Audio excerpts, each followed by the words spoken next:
Hey guys, Flavor here. So this last weekend we went out of town, kind of on last minute. We went to see my in-laws, and in that town they have all kinds of thrift stores and pawn shops and stuff.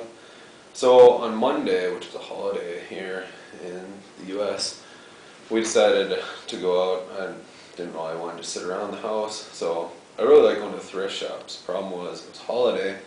So pretty much all the thrift shops end up being closed. The thrift shops are great because you might get, who knows what you're going to get at a thrift shop. And it could be any price. You could get something amazing for an amazing deal. It's just fun to see what's there, even if it's high priced. The pawn shops are kind of the opposite. The pawn shops have some interesting stuff, but they're really high priced. Almost always you're going to find something that you might be interested in, but it's going to be too expensive. They know their prices.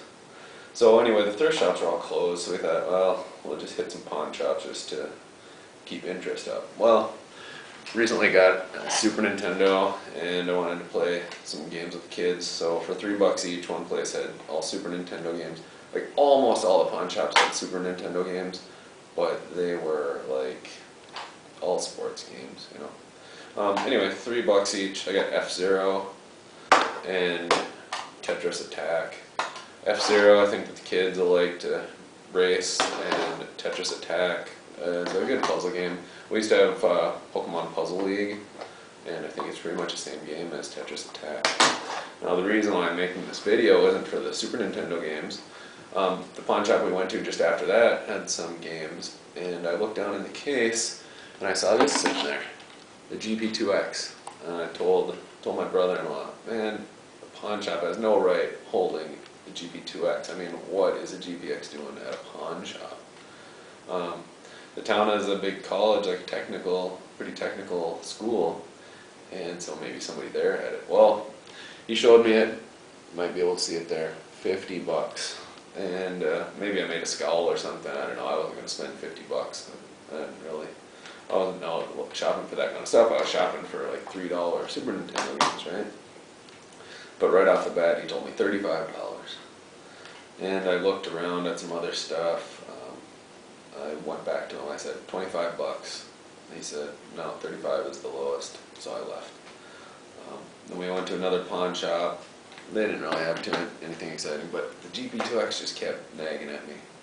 So I thought, you know, if I left and I'm still thinking about it, it's a good deal. I'll go back.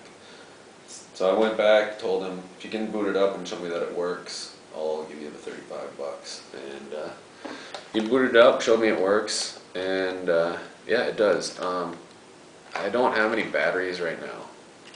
I wish I did. I'd show you it works. But yeah, it boots up. I noticed there's a little bit of a scratch up in the screen, but then when I look closer, I can see there's a screen protector on here. So I think the screen is probably perfect. It's just the protector has a little scratch in it. Came with an SD card, and obviously an 2 gig SD isn't really expensive or anything, but it's full of games, full of emulators. Just for fun, I booted up. F-Zero was on there, played that. My daughter played some Super Mario World, a bunch of different things on there. But anyway, $35 for GP2X F100, not a bad pickup for a pawn shop.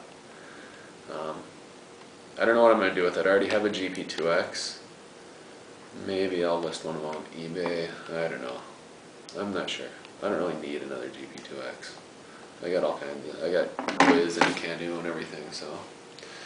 Anyway, figured I'd show somebody that GP2X at a pawn shop. That doesn't come around very often. See you later, guys.